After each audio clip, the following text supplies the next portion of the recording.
Allir þættir samstæðvarinnar eru fáanlegir á öllum helstu hlaðvarpsveitum.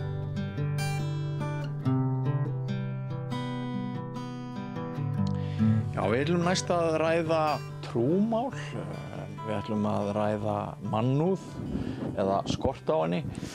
Við ætlum að ræða hvort hættu ástand í heiminum sem menn rekja til dæmis bandarískra stjórnvalda, breytinga sem hafa orðið á stjórnarfari vestra. Við ætlum að ræða hvort viðsjáin í veröldinni er komin inn í kirkju landsins. Eru prestar þjóðkirkjunnar, eru þeir í auknum mæli að ávarpa söfnuði sína í ljósi þess að okkur finnst meira óöryggi í heiminum heldur en oft áður. Það má kannski áður en við vindum okkur í umræðum þetta benda á að í dag hef ég skrifað 2 fréttir inn á samstöðin.is.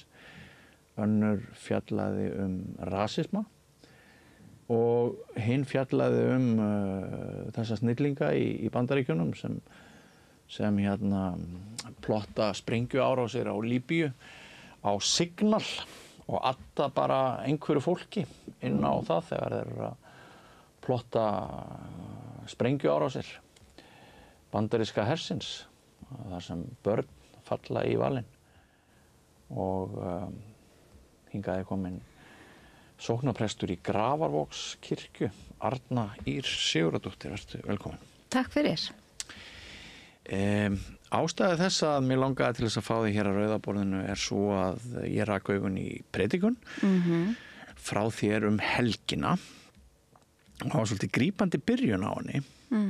Þú sagðir Elon Musk hélt því fram í viðtali að samkennd væri helsti veikleiki Vesturlanda.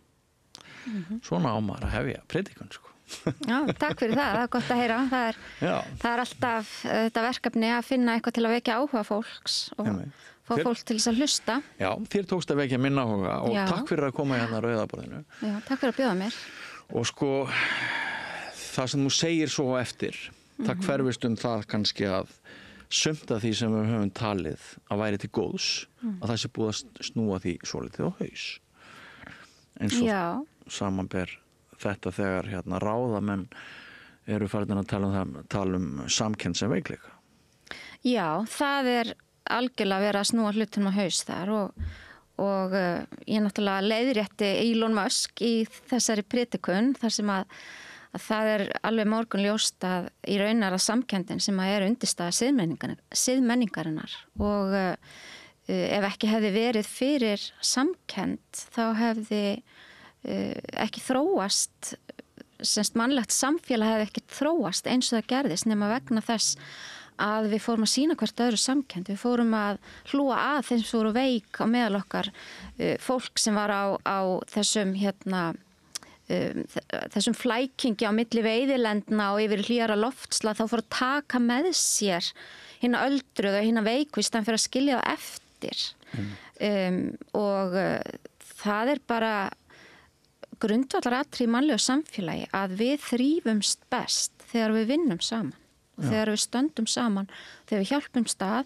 og þegar við nýtum hæfileika allra í samfélaginu, ekki bara þeirra sterkustu og þeirra sem að geta þeirra sem beita ofríki og jafnvel ofbeldi.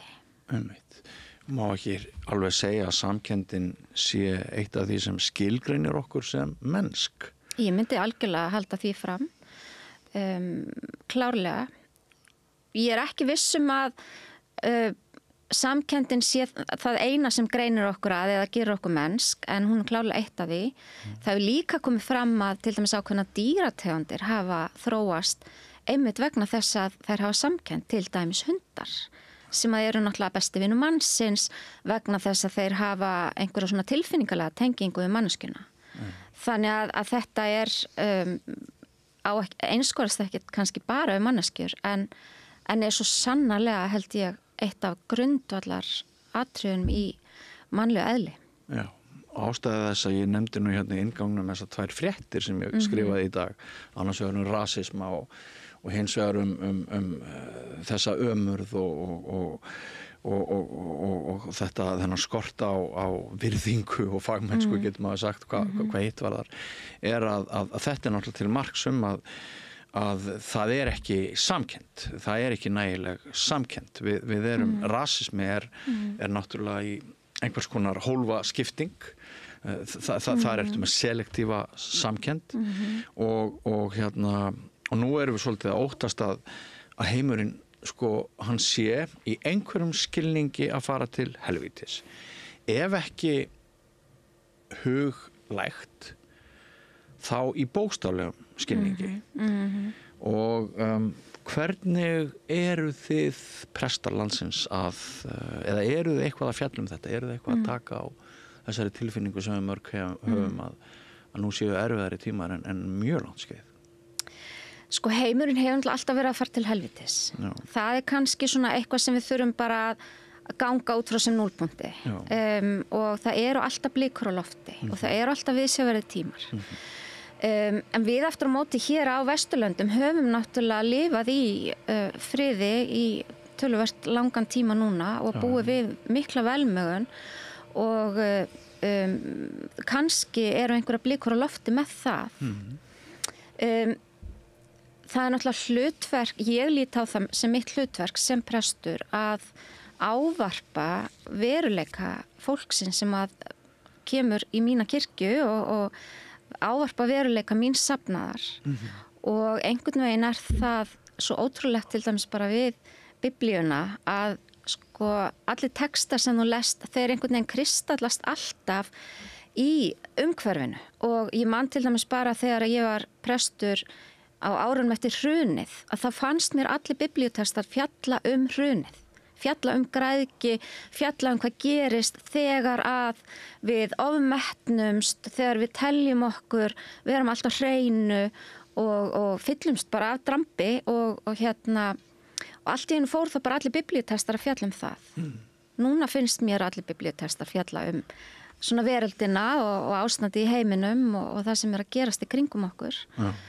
Og ég held að þetta hvíli alveg töluvert á fólk er áhyggjufullt og okkur fellur það ekki, við viljum vera vinir, við viljum að allir í skóginu séu vinir, alltaf, okkur fellur það ekki þegar að það er sundrung og ósætti, en leið kannski erum við samt líka svolítið ginnkeypt fyrir því og það var auðvelt að kannski telja okkur trúum að okkur stafi ógn af alls konar hlutum, til dæmis útlendingum eða einhverju slíku. Það kemur fram í ræðuðinni að Musk sprettur upp úr aðskilnaðarstefnunni í Suður-Afríku. Það kann að hafa mótað einhverju leyti hans afstöðu til lífsins eða hvað? Það er alveg ábyggilega rétt. Hann er náttúrulega alinn upp í samfélagi sem að það sem ríkir mikil sundrung og ég held að það geti nú alveg, það sé alveg óhætt að segja aðskilnaðarstefnan eins og hún birtist í Suður-Afríku var mjög mannfjandsamleg og var mjög særandi og ýtti mjög undir ójöfnuð, undir ofbeldi, undir brot á mannréttindum og allt það sem að til dæmis kristintrú eða ég legg áherslu á í minni predikun að ég er ekki hluti af því ef þú vilt vera kristin manneskja þá tekur ekki þátt í slíku. Sko er ekki mannúðin og samkenndin undirstöður í kristinni trú? Það myndi ég segja, algjörlega. Já, og þess vegna það fyrir okkur með þessar rætur hér á Íslandi þetta mjög sláandi að sko við sáum Trump komast í valda í fyrra skiptið með því að sparka ansi mikið niður fyrir sig í þá sem að minna mega sinn og svo kemst hann aftur til valda og þá var hann undirbúinn, þá var hann miklu meira betur undirbúinn með alla þessa ríku gæja og það sko, mér liggur við að segja að það er hatur gagnvart lítil magnanum og þannig erum við komin svo rosalega langt frá því sem við teljum góðan heim og góða stjórnsýslu, góðu Bandaríkin sem alltaf pappi framsóknarmaður bóndi í Mývatnssveitinni. Bandaríkin stóðu alltaf fyrir alltaf besta í hans huga. Bara blessu sem minning pappa, mér gott að hann sé ekki að lifa, sko þann paradísamissi sem að margir er að upplifa þarna. En hvaða áhrif hefur þetta á íslensk sóknarbörn í dag, þetta ástand? Ég held að íslensk sóknarbörn, íslenskir meðlimi þjóðkirkjunnar eru svo sannarlega áhyggjufullir og ég held að sé mjög mikilvægt að við leggjum áherslu á þennan kærleiksboðskap sem að kristin trú stendur fyrir og er í grunninn kjarni biblíunnar, kjarni kristinnar trúar og það er það að elska náungan eins og okkur sjálf og að fylgja gullnu reglunni, allt sem þú vilt að aðri gera þér, það skal þú líka gera þeim. Og þetta er bara kjarnin í boðskap Jesú Krists og þarf alltaf að hafa í huga að við megum aldrei missa sjónar á þeim grundvelli í okkar samfélagi. Og ég held að það sé svona, já, mínu sóknarbörnum bara töluvert hugleikið. Já. Eru börn áhyggjufyllri en verið hefur? Ég veit það ekki. Heimsenda, kvíði? Já, það er góð spurning. Nú á ég ekki sjálf lítil börn, þannig að, en ég ræði þetta við syni mína sem eru ungir karlmenn og þeir sjá auðvitað þessa þróun í heiminum. Þeir sjá líka uppgang eitrara karlmennsku og svona þessa kynjabaráttu sem að er orðin miklu pólariserari heldur en hún var og það er ákveð bakslag í jafnréttsmálum og það blasir líka mjög vel. Heldur það með að einhverju leyti skýra af hæpnum fyrirmyndum eins og þeim sem við höfum verið að ræða hér í stjórnarfari vestra?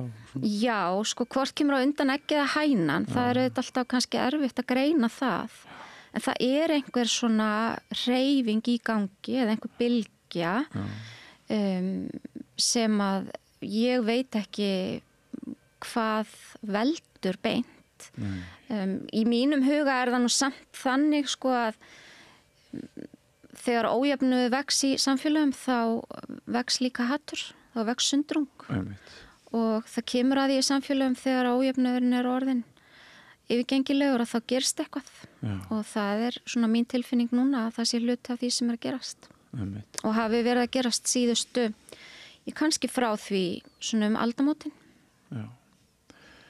En svo eru margar víddir í þessu sko, eitt af því sem að við erum líka kannski að tala tíma þar sem er töluvert mikil neysluhyggja hjá ungu fólki og einhverju leyti er það ruglandi líka með við að segja að þeir eiga alla peninga alheimsins og það er svolítið sókn í peningalegt öryggi, efnahagslegt öryggi og já, ég veit nú ekki alveg hvert ég er að fara með þessu, ég er bara svona að hugsa upp á þetta. Bara ekki nefnishyggja, Já, og sko og það er líka, maður hittir líka fulltrúa ungs fólks sem finnst bara hvað Trump var ríkur, ríkur, hefur mikil völd og svona. Þetta sé alveg óbúslega spennandi. Þannig að Biblían sem þú nefndir áðan, hún náttúrulega fjallar mikið átök hinna snauðu og ríku, mammons, dýrkun og fleira. Þannig að það er ein vítin sem að kannski kirkjurnar eru að fást við núna eða eitthvað. Já, og erum alltaf að fást við, við erum alltaf að fást við það að þegar fólk fyrir að dýrka eitthvað annað heldur en hinn æðsta mátt, kærleika og sköpunar að þá ná svona hjá guðir yfir eins og mammon eða Bakkus og þá náttúrulega bara veldur það sundrungu, það veldur því að við völdum yfir hvert annað og við misnotum hvert annað við komum ekki vel fram við hvert annað og sumir verða ákveðin græðgjabráð og kannski er græðgin fyrst og fremst svona uppspretta eða uppsprottin í óttanum að hafa ekki nóg, óttanum að hafa ekki þetta öryggi og fólk fær einhvern veginn ekki nóg En svo virðist líka náttúrulega bara eins og fólk ánetjast ákveðnum hlutum eins og til dæmis peningum og efnislegum gæðum og þá hættir maður stundum að sjá skóginn fyrir trjánum.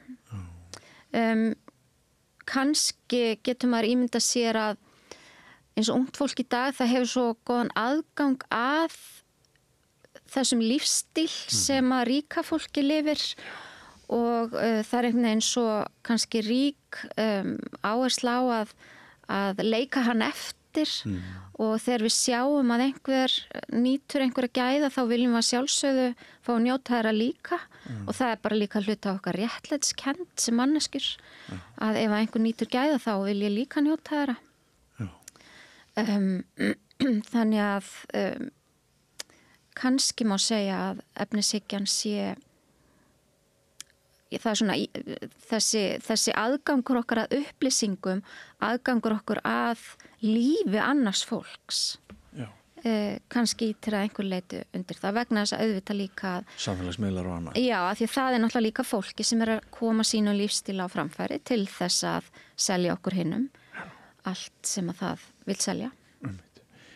Ég líka velta fyrir mér maður er alltaf að velta fyrir sér erindi kirkjunar. Ég upplifði þetta þannig að fyrir einhverjum x árum þá urðu þjóðfélagsbreytingar og sem leiddu til þess að hér hefur verið minni umræða dygðir og inntak lífsins það hefur kannski skort svolítið upp á umræðu það hjá ungu fólki heimsóknir í kirkjur voru sums staðar bannaðar á aðventu og eitthvað svona og kirkjan sem hafi verið svona þetta sameiningarafl eða hvað maður á að segja hún hrakti svolítið út í hot svo er mín upplifun en svo heyrir maður núna að það sé eitthvað að breytast. Finnur þú það? Algjörlega, það er mjög mikið að breytast. Það er mikið að breytast. Það voru náttúrulega þarna svona ákveðnu umbrota tímar þar sem að kirkjunni var, það var svona svolítið átaka íta kirkjunni út úr almannaríminu sem að var töluvert sársaukafullt fyrir kirkjufólk og kirkjufólk er mjög margt á Íslandi. En leið kannski setti þetta okkur í þá stöðu í kirkjuna að fara í ákveðna sjálfskoðun og það hefur orðið mjög mikil breyting á því hvernig kirkjan sér sjálfa sig í samfélaginu og sem að hefur kristallast bara niður í löggjöf kirkjuna og svona nýju umhverfi fyrir okkur og ég held svona sjálfsmynd okkar svona minnar kynslóðar presta og svona þeirra sem eru yngri byggist ekki á þessum embættismannaskilningi og þessum nánu tengslum við ríkisvaldið sem var náttúrulega mjög brýnt að slíta eða skilja á milli. Að því að tala dygðirnar, það var náttúrulega mjög mikil umræða hér í samfélaginu upp úr hruninu dygðir. Og við fórum mjög mikið bara Íslands samfélag í naflaskoðun dygðir og það var haldinn stór þjóðmálafundur bara dygðirnar og það var svo margt sem við ætlum að gera. Algjörlega, og nú ætlum við aldils að læra reynslunni og við ætlum aldils ekki að lenda aftur í sömu forarpittunum og öllu því. Og ég man að tíma var ég bara rosa bjartsýnn á að þetta myndi allt ganga eftir. Já, og kannski gerði það einhverju leyti. Vonandi. Ég meina, ég held, allt það sem við gerum til að skoða okkur sjálf og okkar svona breyskleika og að vinna með okkar veikleika og allt það skilar alltaf einhverju góðu og við eigum náttúrulega bara alltaf að vera að vinna í því. Og það er náttúrulega til dæmis bara það sem að kirkjan gerði töluvert mikið núna á þessum svona árum frá hruni og þangað til núna og það hefur bara orðið mjög mikil andleg vakning í samfélaginu og það er mjög... En svo stundum verður til þegar kreppir að er það ekki? Já, það má kannski segja það svona ein afleiðing efnishyggjunnar birtist kannski ákveðni yfirborðsmennsku og auðvitað eru náttúrulega líka bara miðlarnir sem við erum að vinna með í dag þeir íta undir það vegna þess að við erum auðvitað alltaf að birta yfirborð Ég birti mig á yfirborðinu þegar ég birtist á Instagram eða Facebook. Og við gerum það öll. Og ég held að við kannski erum að bregðast við svolítið með því að gera okkur grein fyrir að við þurfum að leita dýpra. Við þurfum að fara niður fyrir yfirborðið. Við þurfum og líka held ég kannski það sem að breytast að þessi andlega leit og þessi andlegi þorsti ekki bara einkamál einstaklingsins. Ég held líka að það sé mjög mikilvægt. Og við til dæmis Íslendingar tölum mjög ég hef mína trú fyrir mig, ég á mína barnatrú og okkur finnst ekkert þægilegt að ræða trú. En núna að koma upp kynslóð fólk sem vill bara tala trú og það vill tala og það má tala trú og það á að gera. Ég hef sannlega ekki tekið þetta viðtal fyrir 5 árum. Það er ekki vist að mér dottið það í huga. Því þá hefði mér sjálfum fundist, í besta falli hallærislegt að tala trú og í versta falli bara alveg fáránlega vond hugmynd. Þannig að já, þetta hefur breyst mjög mikið á síðustu árum og ég ætla að leyfa mér að halda fram að alls ekki eina ástæðan en kannski hluti af því að þjóðkirkjan sem slík einhvern veginn svona eflast og fá stærri sess eða meiri viðurkenningu í samfélaginu að hluta til vegna þess að kannski starf þjóðkirkjunar orðið á einhvern hátt faglegra heldur en það var. Já, svo sagði þér áðan að þið fóruð í naflaskoðun. Fórum í naflaskoðun. Ég held að við búum yfir meiri auðmýkt og séum tilbúnar að læra af mistökum og við höfum bara aldeilis þurft að gera það.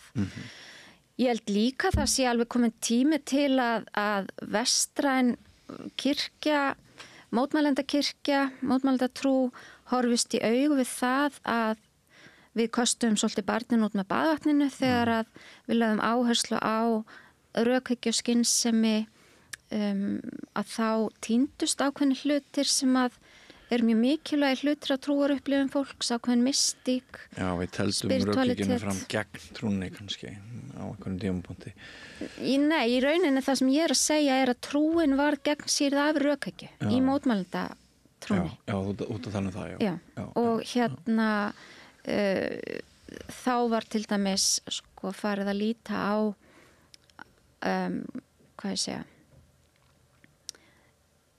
svona ákveðin tegund trúar iðkunar var litin mjög miklu hornauga og það náttúrulega auðvitað tengdist líka ákveðnum menningar árekstrum þegar að vestrænir landnemar og landkönnuðir og kristnibóðar fóru með sína menningu yfir í aðra menningarheima og þá var náttúrulega urðu miklir árekstrar þar og þar með var lögð lína að kristintrú svona og hún alls ekki eins og þessi frumstæðu trúarbrögð og allt mögulegt sem þar gert bara demonist og bannað.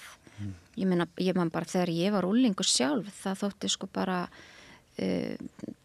næstum því djöfladýrkun að spila á trommur í ákveðnum kreðsum þannig að en við erum að gera, við erum að færast aftur meira inn í þann skilning að það hægt að tjá trú á margvíslegan hátt, það hægt að iðka trú á margvíslegan hátt og við sem kristin mótmælendakirkja þurfum að endur uppgötva ýmsa hliði á andlegri iðkun.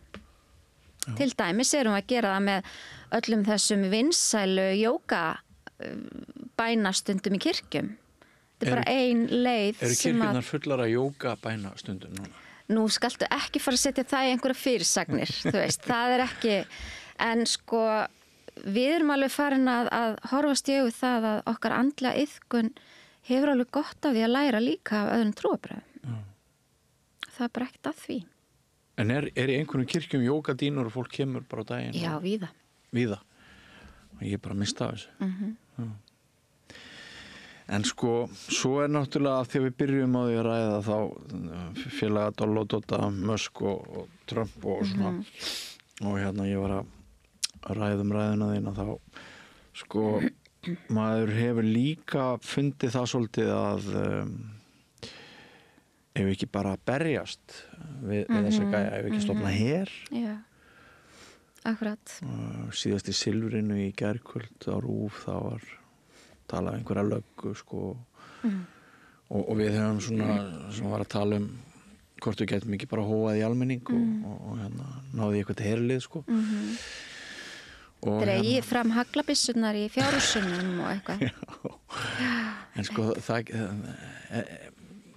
er aldrei snúið fyrir ykkur prestana að sko að meta það og miðla því áfram hvenær við eigum að grípa til varna og hvenær við eigum bara að vera auðvitað. Aldeilis og það er náttúrulega bara til sko guðfræði doðranta sem fjalla bara sko siðfræði stríðis, guðfræði stríðis, hvenær stríð réttlátt, hvenær stríð þú veist, árásastríð, varnarstríð og ég held sko og það er bara með þetta eins og svo margt í mannlegri tilveru að það er svolítið auðvelt að tala hvernig við sjáum hlutina fyrir okkur en við vitum aldrei hvernig við munum bregðast við nema við lendum í aðstæð.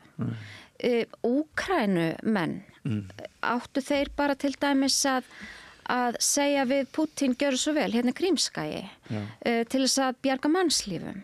Það er alveg ein nálgun hvað ef að segjum til dæmis að þessi ráðust inn í Ísland og það er ríki sem að er mjög mannfjandsamlegt andstætt öllum þeim auknum mannréttindum sem við höfum komið á eins og réttindum hinsegin fólks, transfólks, kvenna allt þetta ætlum við að sætta okkur við það komi einhverju hér og taki völdin í krafti yfirburða í krafti ofríkis hvað ætlum við, hvenær ætlum við að segja hingað ekki lengra hvað ætlum við þá að gera ég hef alveg hugsað að ég á sinni þú átt líka sinni hvað ef að ræðist hér inn erlend ríki, ætla ég að senda sinna mína hvetja þá til þess að fara og verja landið. Já, eða stelpurnar okkar. Já, eða stelpurnar okkar. Eru konur þeir tímar. Og og ætla ég að hvetja, ég á bara stráka, þannig að ég tek það fram. Já,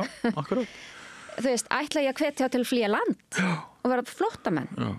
Þú veist, ég get ekki svara þessu nema ég lendi í þessum aðstæðum. Nei. Og Guð, sko, gefi mér styrkin til þess að taka siðferðilega réttar ákvarðanir en ég veit ekki núna hverjar þær eru. Og það er eitthvað sem ég held við verðum alltaf að muna. Og allt þetta sem við vitum að voru réttar ákvarðanir, við vitum það aldrei fyrir en eftir á. Nei. Við getum aldrei dæmt söguna fyrir en eftir á. Og ég held að akkurat núna séu nefnilega mörg okkar svolítið rugluð. Við vitum ekki hvort þetta er auga fyrir auga, tönn fyrir tönn þegar verða að brjóta á okkur saman Gamla testamentið eða hvort þetta er Kristur með hinn vangan.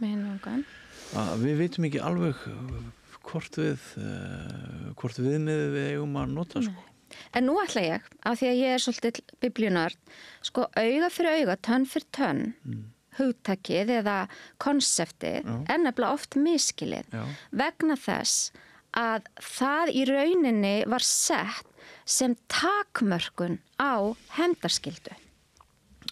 Fram að því var bara every man for himself fram að því var bara ríkti bara lögleysa ef að svo má segja auga fyrir auga, tönn fyrir tönn þýddi það þú mátt ekki gera meira heldur en það var svona jafnaðarregla þannig að þetta var ákveðin þetta var takmarkandi sko regla þannig að sko þegar við tölum auga fyrir auga og tönn fyrir tönn þá lítum við á þessu mjög sko neikvætt hugtak en í rauninni var það sett sem sko svona taumhaldsskylda sem er bara mjög mikilvægt að hafa í huga og það er svo margt í til dæmis Gamla testamentinu sem að við bara sko lítum á með gleraugum dagsins í dag sem að er oft bara mjög mistúlkað og misskilið. Já, einmitt. Sko það er sagt að þessi góðu dagur en maður lærir eitthvað nýtt. Og þetta finnst mér mjög merkilegt. Þannig að þakka ég fyrir þetta. Þótt að verði ekki annað en þetta sem ég læri í dag. Þá er ég bara mjög þakklátur fyrir að koma hér að rauðaborðinu og ræða þetta. Við þurfum að útvarpa þessu hærra. þessum skilningi því að ég hugsa hann sé nýr í huga margra. Huga margra, já, vissulega. Þannig að þið biblíunördarnir, þið eru kannski ekkert svo mjög mörg, sko. Nei, og það er auðvelt að lesa biblíuna og einhvern veginn pikka út og svona fá út úr henni auðvitað, hvað ég segja, þinn eigin skilning og því miður er náttúrulega sorglegt hvernig Biblían hefur verið notuð til að réttlæta ýmiss konar ranglæti og ýmiss konar misnotkun á Guðs orði. Öll trúarbragðarit eru meira og minna misnotuð náttúrulega, það ekki? Trúarbröð er náttúrulega, trúarbröð eru misnotuð og það á náttúrulega líka bara við allt sem að við manneskjur erum annarkvort tilbúin að deyja fyrir eða drepa fyrir. Já.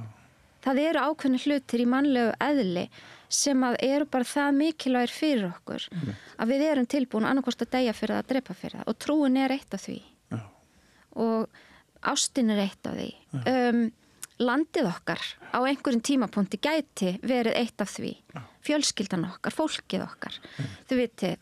Og þetta eru bara þeir hlutir sem standa okkur alltaf nærst og verða til þess að þeir birta annars vegar alltaf besta og fallegasta í mannlegu eðli en líka alltaf ljótasta og ömurlegasta.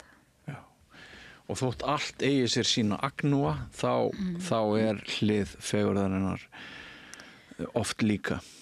Hlið fegurðarinnar er alltaf líka og það er náttúrulega auðvitað oft þannig að í mesta ljótleikanum birtist stundum eitthvað fagurt. Og það er kannski svona, að því vorum að tala það áðan, svona hvað getum við gert og hvernig ámaður að fara í gegnum tíma sem eru viðsjárverðir. Minnuð þess að ég held að séu alltaf viðsjárverðir tímar og einhver tíma verður heimsendir. Við vitum ekkert hvenar, við vitum bara sólin brennur upp eftir einhverja milljarða. Og ég sá, talandi samfélagsmiðla, maður sér ýmislegt þar og ég sá eitt mjög bara gott ráð sem er bara ótrúlega hollt að hafa í huga og það er þetta með sko að þú þarft að horfast í augu við illskuna. Þú þarft að gera það og þú átt að gera það en þú mátt ekki sko missa þig í því að horfast í augu við illskuna, þú mátt ekki láta illskuna gleypa þig, þú mátt ekki týna þér. Þegar þú ert búin að horfast í augu við illskuna í einhverja stund, farðu þá og gerðu eitthvað sem að eykur á haminginn í heiminum. Þú veist, þetta er ekkit flóknara en það. Þú veist, við verðum að geta horfst í augu við það hræðilega sem gerist í heiminum. En við verðum líka hvert og eitt okkar að gera eitthvað til að auka haminginn í heiminum. Eins og Nietzsche orðaði, hann sagði sko að þú værir að stara of lengi í hyldýpi þá yrður þú sjálf hyldýpi og ég hef einmitt fundið fyrir því sko það er umræðum það innan minnar fjölskyldu núna að aktíft lyfta gleðinni. Einmitt. Að bara sko aktíft. Bara leið og vöknum reyna að muna það að við eigum kannski kost á því að fara úr mólnum upp í dúr ef það er þannig að það er svona ég held að mörg okkar tengi við það að það er núna einhver svona leit að einhverju bústi og það er drungi og það eru áhyggjur en með því að bara aktíft reyna að setja gleðina, bjartsýnina þórið kjarkinn og þetta á dagskrá þá er nú sennilega hægt að flytja fjöll svo vitna sér til bókarinnar. Já, og við breytum alltaf einhverju kringum okkur, jáfnvel þó að við gerum okkur ekki grein fyrir því sjálf og kannski bara með því einmitt að gera þetta í dag, aktíft að auka gleði og hamingju í heiminum, þá erum við kannski bara að breyta atburðarás sem okkur óar ekkert fyrir, sem okkur óar ekki fyrir, jáfnvel í stóru samhengi. Hvað sagði í daglega textana, ég er löggiltur hálfviti hlusta á HLA og bylgjuna. Stundum er það bara það besta sem það geti gert. Það er að vera löggiltur hálfviti og hlusta á daglega músík og fara aðeins úr alvörunni, þessari stríðu alvöru. Já, Jesús talar að við eigum að vera eins og börnin.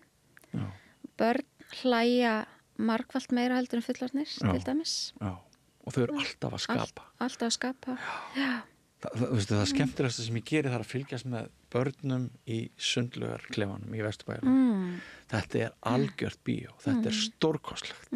Það er meiri snilld sem rennur upp úr barkanum á 3 ára barni á 10 mínútum í búningsklefa heldur en maður finnur hjá í lífi hinna fullorðnu eða hérna við rauðaborðið já, jafnvel kannski við sem ekki fara alveg svo miður við það en ég veit að spurningarnar voru sundurleitar og við erum svolítið sundurleit við erum samt leitandi sem ég held að sé ágætt en ég biðst afsökunar á því að fókusinn var kannski ekki svo rammaður mikið inn í þessu spjalli en mér fannst það bara frábært við fórum bara víðan völl við fórum víðan völl mjög skemmtilegt frábært að heyra það þakkaði fyrir að koma Arna Ýr Sigurðardóttir sóknarprestur í Grafarvogskirkju og svona hugsa upphátt með mér það var mjög skemmtilegt verðum að halda því áfram, ekki satt gerum það, takk fyrir að bjóða mér takk fyrir komuna Nú,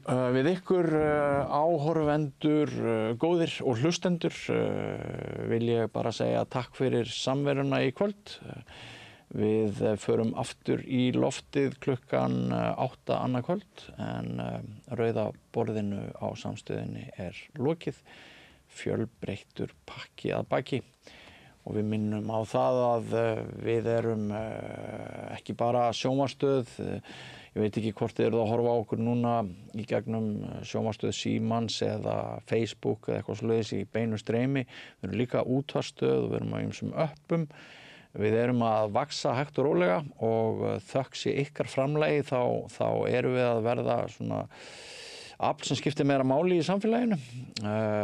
Þannig að endilega ef ykkur líkar við okkar efni, talið það við kunningja ykkar og vini og deilið YouTube myndböndum með upptökum okkar ef þið viljið hvað maður að segja stuðla að framgangi og viðgangi þessara stöðvar og ef þið eruð ekki orðin áskrifendur þá minni ég á það að á samstöðin.is hnappur þar sem stendur áskrift. Það fyrir litlar 2500 krónur hægt að gera heilmikið til þess að auka líkurnar á því að við höldum hér áfram leitinni sem að birtist meðal annars í þessu síðasta spjalli hér við sóknarprestinn. En þátturinn búinn í kvöld. Takk fyrir samveruna, verið sæl. Segðu það á samstöðinni. Samstöðin í eigu hlustenda, áhorfenda og lesenda. Sláist í hópinn og gerist áskrifendur.